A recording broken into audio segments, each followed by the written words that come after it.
नमस्कार दोस्तों, क्राइम तक में आप सबका स्वागत है। मैं हूं सुप्रतिम बैनर्जी।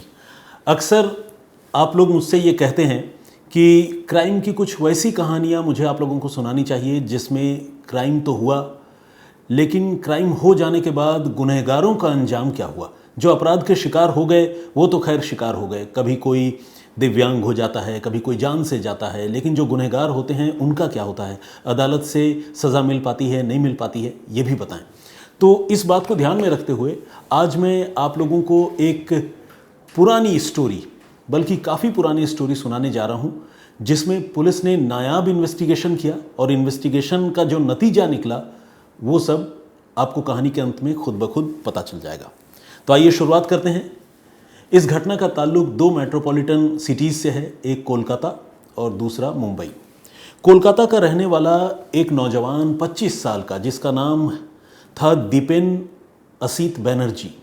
ये दीपेन असित बैनर्जी एक आईटी इंजीनियर था और इसे मुंबई में नौकरी मिली थी। बल्कि मुंबई के पास जो सबब है नवी मुंबई, वहाँ इसे एक आईटी फर्म में नौकरी मिली थी और ये फिर कोलकाता से मुंबई शिफ्ट हो गया।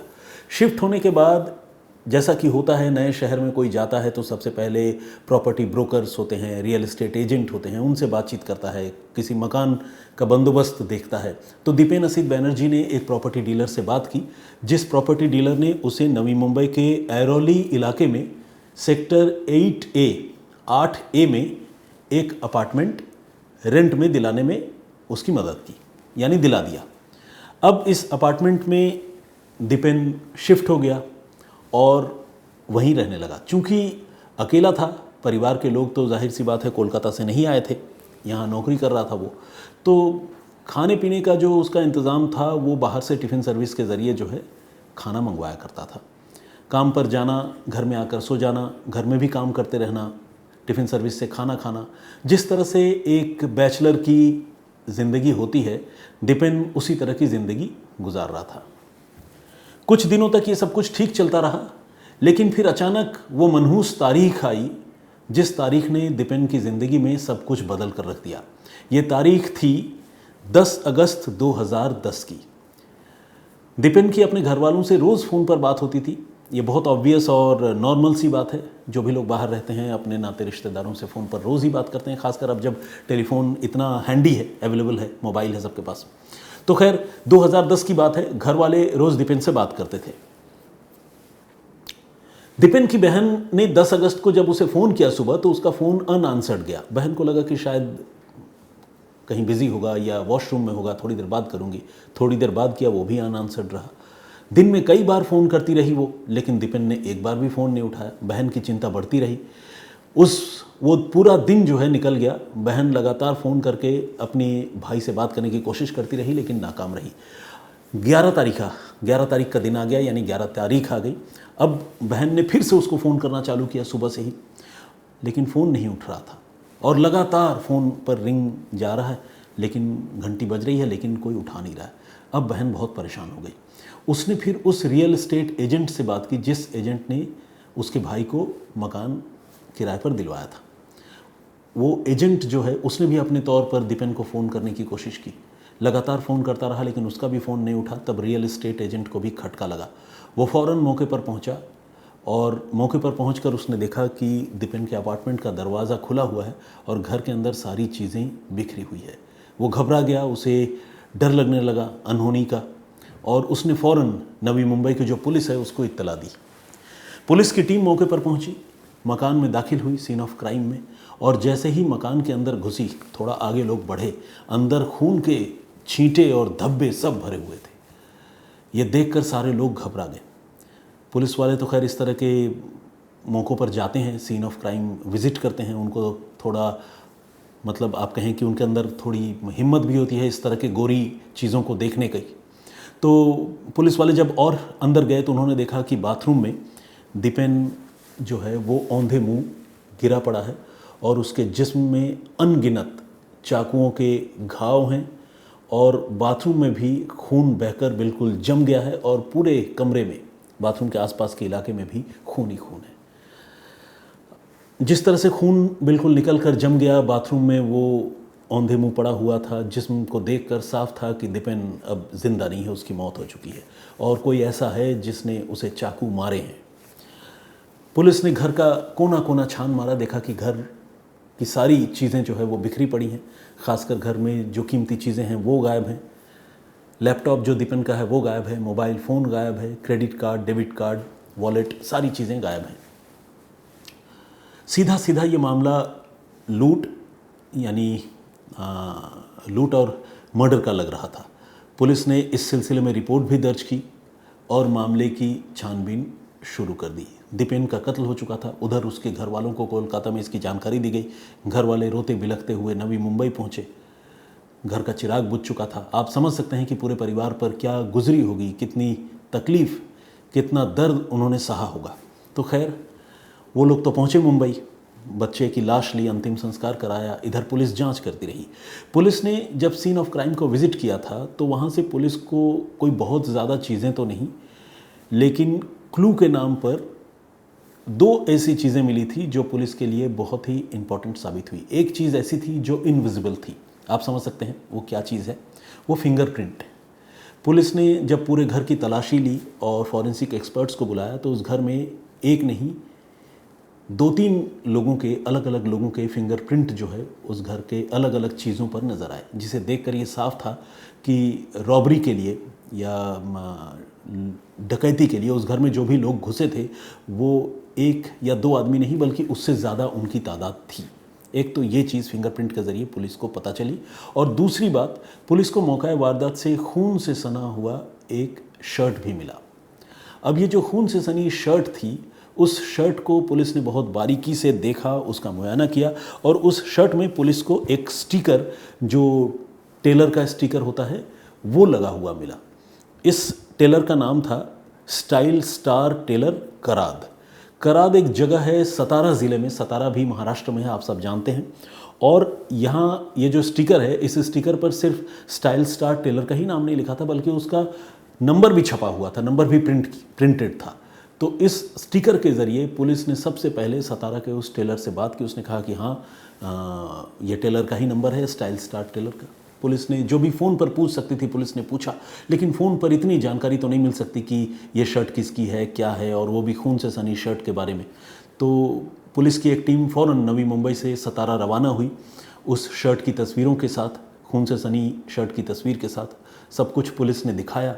और जो टेलर था सतारा का, बल्कि कराद का, उसने उस शर्ट को देखते ही पहचान लिया और उसने एक लड़के का नाम लिया और बताया कि वहीं पास रहने वाला एक लड़का जो है ये शर्ट सिलवा कर ले गया था। अब पुलिस ने सारा जोर उस लड़के तक पहुंचने में लगा दिया। पुलिस के पास फिंगरप्रिंट तो थे, लेकिन फिंगरप्रिंट किसके हैं ये साफ नहीं था। तो इसीलिए जो इकलौती उम्मीद थी वो इस शर्ट के ज़रिए ही थी। पुलिस उस शर्ट के ज़रिए टेलर तक पहुंची। टेलर ने एक लड़के का नाम लिया, लड़के तक पहुंची और जब उस लड़के से पूछताछ हुई तो उसने कहा कि शर्ट तो उसका भाई लेकर गया है और उसका भाई नवी मुंबई में रहता है। पुलिस को लगने लगा कि शायद शर्ट के सहारे ही जो है वो कातिलों तक पहुंच जाएगी, रॉबर्स तक पहुंच जाएगी और नवी मुंबई में उस ठिकाने तक पहुंची जहां पर ये लड़का रहता था जो अपने भाई की शर्ट बोरो करके लेकर आया था। इस लड़के से जब पूछताछ हुई तो उसने कहा कि हाँ, शर्ट तो मैं लेकर आया था, मेरे भाई की शर्ट है, लेकिन वो शर्ट तो मैंने अपने एक दोस्त को दे रखा है जिसका नाम है सूरज गौरव। और सूरज वो शर्ट लेकर गया, उसने आज तक मुझे शर्ट वापस भी नहीं लौटाई है। जब मैं उससे पूछता हूँ तो उसने कहा कि वो बाद में लौटा देगा, अभी उसके पास नहीं है। पुलिस ने जब ये बात सुनी तो पुलिस को पूरा यकीन हो गया कि इस मामले में सूरज गौरव नाम के उस लड़के का इन्वॉल्वमेंट ज़रूर है, तभी जो है वो शर्ट गायब है और सूरज उस शर्ट को, जो उसका ओनर है, उसको नहीं लौटा रहा है। अब पुलिस ने बिना देर किए हुए सूरज गौरव को इंटरसेप्ट किया। 23 साल का ये लड़का था। जब सूरज से पुलिस ने सख्ती से पूछताछ की तो उसने न सिर्फ दीपेन असित बैनर्जी के कत्ल की बात कबूल कर ली, बल्कि उसने इस कत्ल की पूरी साजिश का खुलासा कर दिया। उसने बताया कि ये कत्ल उसने अकेले नहीं किया, बल्कि उसके साथ 3 और लोग थे। एक लड़का था जिसका नाम विष्णु विनोद बंदल है, 23 साल जिसकी उम्र है। एक और शख्स है जिसका नाम है संतोष राउत, उसकी उम्र 30 साल है। और एक और लड़का है जो माइनर है, यानी 18 साल से उसकी उम्र कम है।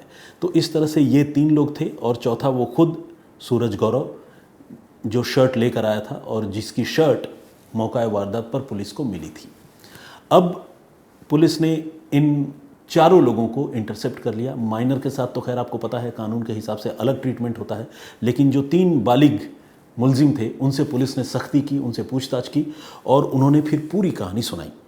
इस मर्डर के पीछे कोई दुश्मनी, कोई रंजिश जैसी कोई बात नहीं थी, बल्कि जिन्होंने कत्ल किया उनमें से एक लड़का ऐसा था जो दीपेन असीत बैनर्जी का दोस्त सरीखा था। दोस्त सरीखा मैं इसलिए कह रहा हूँ क्योंकि दोस्त एग्जैक्टली नहीं था। दोनों के प्रोफाइल में, पढ़ाई लिखाई में, बैकग्राउंड में काफ़ी फ़र्क था, लेकिन दोनों चूँकि हम उम्र के थे तो दोनों में अच्छी बॉन्डिंग थी। अब वो लड़का था विनोद विष्णु बंदल, जैसा कि मैंने आपको बताया। ये लड़का करता क्या था, ये फूड डिलीवर करता था और रोज़ टिफ़िन पहुंचाने दीपेन असीत बैनर्जी के घर आता था। और जब जब दीपेन के घर आता था वो देखता था कि दीपेन जो है अपने फ्लैट में, अपने अपार्टमेंट में एक अच्छी ज़िंदगी जी रहा है।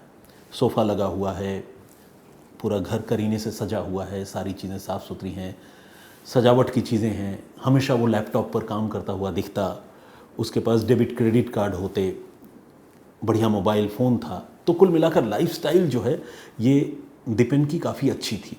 और बातों ही बातों में बंदल ने दीपेन से पूछा भी था कि भैया आप काम क्या करते हैं, तो उसने बताया कि मैं एक आईटी फर्म में हूँ। बातों ही बातों में उसने ये भी बताया कि उसकी सैलरी कितनी है। ये सारी बातें जब फूड डिलीवर करने वाले विनोद विष्णु बंदल को पता चली तो उसके मन में लालच आ गया। उसको लगा कि ये अकेला रहता है, अगर हम इसे लूट लें तो हमारे वारे न्यारे हो जाएंगे, इसके पास जो भी कीमती चीज़ें हैं वो हम लूट लेंगे और काफ़ी पैसे मिलेंगे। कुछ ऐसी बात उसके दिमाग में आई और इसके बाद उसने एक एक करके 3 लोगों को जोड़ा, संतोष राउत को, सूरज गौरव को और एक माइनर को। फिर 4 लोगों ने मिलकर 10 अगस्त की सुबह को ही दीपेन के घर में धावा बोला। और धावा बोलने के बाद चूँकि बंदल उसके घर में पहले से आता जाता था तो बंदल की आवाज़ सुनते ही दीपेन ने घर का दरवाज़ा खोल दिया। और जैसे ही दीपेन ने घर का दरवाज़ा खोला ये चारों लोग दनदनाते हुए घर के अंदर घुस आए और आओ देखा ना ताओ, ताबड़तोड़ अपने पास मौजूद चाकू से उन्होंने दीपेन को बुरी तरह से स्टैब करना, जिसे हिंदी में कहते हैं गोदना, शुरू कर दिया। उसके जिस्म में इन 4 कातिलों ने एक एक करके 16 बार चाकू मारे, 16 टाइम्स स्टैब इंजरी उसके जिस्म में लगे और इतने चाकुओं से दीपेन छलनी होकर गिर पड़ा। जब वो गिरा, चाकू मारने के दौरान ये जो लड़का है सूरज गौरव, उसकी शर्ट पर भी काफ़ी खून लग गया और वो थोड़ा परेशान भी हुआ। इस वजह से उसने अपनी शर्ट वहीं मौके पर उतार दी और ख़ुद को साफ़ करने की कोशिश की और साथ ही उसको लगा कि खून बहुत ज़्यादा बिखरे नहीं और कहीं ऐसा ना हो कि दरवाजे के बाहर भी खून के कुछ छींटे चले जाएं तो वो फिर फंसने का डर हो जाता है। इस इरादे से उसने अपनी शर्ट से ही सारे खून को साफ़ करके बाथरूम की तरफ एक जगह एक्यूमुलेट कर दिया, जमा कर दिया। लाश भी वहीं घसीट कर फेंकी और उसके बाद इन 4 लोगों ने मिलकर उस घर में ताबड़तोड़ लूटपाट की और लूटपाट करने के बाद वहाँ से फरार हो गए। उन्हें पूरा यकीन था कि वो कभी नहीं पकड़े जाएंगे, लेकिन आखिरकार उस शर्ट और शर्ट के स्टिकर के सहारे पुलिस उन तक पहुँच गई और वो गिरफ्तार कर लिए गए। इनकी गिरफ्तारी के बाद ये मामला लगातार कोर्ट में चलता रहा। पुलिस ने कई सबूत, कई गवाह इस मामले में पेश किए। गवाह टेलर था, इसके अलावा जो सूरज गौरव के दोस्त थे वो थे, बाकी जो भी चश्मदीद उस अपार्टमेंट के रहे होंगे, आसपास किसी ने अगर इनको आते या जाते हुए देखा होगा, उनको भी पुलिस ने गवाह के तौर पर लिस्ट किया अपनी चार्जशीट में और ये मुकदमा चलता रहा। सबूत के तौर पर एक तो शर्ट है जो मौका वारदात से बरामद हुई थी और जिस शर्ट को टेलर मास्टर ने एक लड़के के लिए सिलने की बात कही थी, जो लड़का सूरज गौरव का दोस्त था। तो कोरोबोरेट करने वाली ये बातें थी, यानी सबूतों की कड़ियाँ एक दूसरे से जुड़ रही थी। ये एक बहुत क्रूशियल एविडेंस था। जो दूसरा सबसे अहम एविडेंस था वो था उस घर में मिले फिंगरप्रिंट। वो फिंगरप्रिंट पहले तो गुमनाम थे, ये पता नहीं था कि फिंगरप्रिंट किसके हैं, लेकिन जब ये लोग गिरफ्तार कर लिए गए, जब केस खुला तो इनकी फिंगरप्रिंट के सैंपल पुलिस ने फिर से कलेक्ट किए। फॉरेंसिक एक्सपर्ट्स ने मौके से मिले फिंगरप्रिंट के साथ इनके फिंगरप्रिंट मैच कराए तो वो सारे मिल गए। ये भी एक बहुत इम्पॉर्टेंट एविडेंस था जो इन दोषियों के लिए, आप समझ लीजिए कि last nail in the coffin कहते हैं ना, ताबूत में आखिरी कील, वो साबित हुआ। इसके साथ ही जो चीज़ें दीपेन असीत बैनर्जी के रूम से इन कातिलों ने, इन रॉबर्स ने लूटी थी, वो सारी चीज़ें इनके पास से बरामद भी हो गई। तो एक एक करके बहुत सारे सबूत और गवाह इस मामले में पुलिस को मिले और पुलिस ने इस केस को बहुत अच्छे से पुट फॉरवर्ड किया, अदालत के सामने रखा और उसका नतीजा ये हुआ कि अदालत ने इन सभी के सभी 4 लोगों को, बल्कि मैं तो कहूँगा 3 लोग, क्योंकि माइनर का मुकदमा अलग चलता है, उसे भी सज़ा होगी, लेकिन आपको पता है सज़ा कत्ल के मामले में माइनर को सिर्फ 3 साल की ही होती है और मेरे ख्याल से वो भी सज़ा क्या, उसको करेक्शन होम में भेजा जाता है। तो बाकी के जो 3 लोग हैं, विनोद विष्णु बंदल जो मास्टरमाइंड है वो, राउत, संतोष राउत और सूरज गौरव, इन लोगों को आजीवन कारावास की सज़ा हुई। इस तरह से एक ऐसा मामला जो बिल्कुल ही क्लूलेस था, उस केस को पुलिस ने खून से सनी एक शर्ट के सहारे सुलझाने में कामयाबी हासिल की और न सिर्फ हासिल की बल्कि सभी के सभी दोषी गुनहगार करार दिए गए, मुलजिम दोषी करार दिए गए और उन्हें सज़ा भी हो गई। तो आज की कहानी यहीं तक। आप इस कहानी पर अपनी राय दे सकते हैं, आप ये बता सकते हैं कि आप क्या सोचते हैं और कैसे लोग किसी के पास से कुछ रुपए हासिल करने के लिए उसकी जान लेने पर उतारू हो जाते हैं, मार देते हैं। ये भी बड़ी हैरानी वाली बात है। कुछ कमेंट्स जो प्रीवियस स्टोरी में मैंने आप लोगों को सुनाई थी उसमें आए हैं। आइए कुछ लोगों के नाम और कमेंट्स पढ़ता हूँ। मैंने आप लोगों को बताया था कि कैसे 16 सेकंड का एक वीडियो मर्डर के एक मामले को सुलझाने में एक बहुत अहम ज़रिया साबित हुआ। अगर आप वो कहानी जानना, सुनना, समझना चाहते हैं तो क्राइम तक के प्लेलिस्ट में सुप्रतिम से सुनिए में जाकर आप उस कहानी को सुन सकते हैं। मामूनी बोरगोहाई का कमेंट है, बहुत बहुत स्वागत आपका। उन्होंने लिखा है कि very sad, all culprits deserve death penalty. बिल्कुल आपकी बात सही है। इकराम आलम जी ने बहुत ही अच्छा कमेंट किया है, हालांकि उन्हें भी बहुत दुख है। उन्होंने सैड इमोजी बनाई है। उन्होंने लिखा है कि श्री कृष्ण जी कहते हैं जो आपको आपका गुस्सा सहन करके भी आपका साथ दे, उससे ज़्यादा प्रेम आपको कोई कर नहीं सकता। ये हालांकि थोड़ा सा आउट ऑफ कॉन्टेक्स्ट है, जो कहानी है उससे एग्जैक्टली मेल नहीं खाता, लेकिन हाँ, जो कहानी मैंने आपको प्रीवियस डे में सुनाई थी, उस कहानी में गुस्से वाली बात तो ज़रूर है। तो खैर, उन्होंने गुनहगारों के लिए जो है कड़ी सज़ा, कड़ी कार्रवाई की बात कही है, जिससे दूसरे लोगों को सबक मिले। मेहताब अली इदरिशी साहब का भी कमेंट है, बहुत बहुत स्वागत आपका। अभिनंदन कुमार जी, शंकर लाल बिश्नोई, राहुल, रिजवान, उमेश भूंया जी झारखंड से हैं, बहुत बहुत आपको बधाई। खुश रहिए भाई, ये हमेशा चरण स्पर्श करके मुझे विश करते हैं। फीलिंग ब्लेस्ड, थैंक यू भाई। आरबी रॉक्स, रविंदर पाल रवि जी का भी कमेंट है। SH एक आईडी है, इन्होंने भी कमेंट किया और उन्होंने लिखा है कि सड़क पर बहुत ख़तरनाक लोग घूमते हैं और उन्होंने लिखा है कि मुझे सोचना चाहिए कि मैं कितना ख़तरा उठाकर रोज़ ऑफिस आता हूँ। बिल्कुल आपकी बात सही है। लीला बाहेती जी का भी कमेंट है, बहुत बहुत स्वागत आपका। मुकेश वर्मा जी, रेखा भट्ट जी रेगुलर कमेंट करती हैं। शंकर राव आसोडा जी का कमेंट है। शिवानी ठक्कर ने भी कमेंट किया है, बहुत बहुत स्वागत आपका। कहाँ से हैं शिवानी, इन्होंने लिखा नहीं है। एनीवे, भूरा राम जी का कमेंट है, उन्होंने लिखा है कि ऐसी घटनाएं रोकने के लिए 6 महीने के अंदर गुनहगारों को सज़ा होनी चाहिए। मुकुल मिश्रा जी का कमेंट है। मगन झा, नजमा बानो और बहुत सारे लोगों ने कमेंट किया है। निसार अहमद नागपुरी साहब, मोहम्मद अब्दुल ने कमेंट किया है। स्मृति थापा, प्रवीण कुमार सिंह, स्पृहा रॉय, हंसराज अग्रवाल, बिरजू भैया, सादिक हुसैन, ऋषिकेश महात्रे, इन्होंने भी कमेंट किया है और संजय दिघे ने भी कमेंट किया। बहुत बहुत स्वागत आपका सारे लोगों का, बहुत धन्यवाद इतने सारे कमेंट्स करने के लिए। और भी बहुत सारे लोगों ने कमेंट किया है, सारे लोगों के नाम और कमेंट एक बार मैं पढ़ नहीं सकता, लेकिन मैं पर्सनली सारे कमेंट्स पढ़ता हूँ। प्लीज़ इस स्टोरी पर भी अपनी राय ज़रूर दीजिएगा, मुझे आपके कमेंट्स का इंतजार रहता है। मैं फिर हाजिर होऊंगा किसी और कहानी, किसी और वाक़ये के साथ। तब तक अपना बहुत ख्याल रखिए, सुरक्षित रहिए। जय हिंद, जय भारत।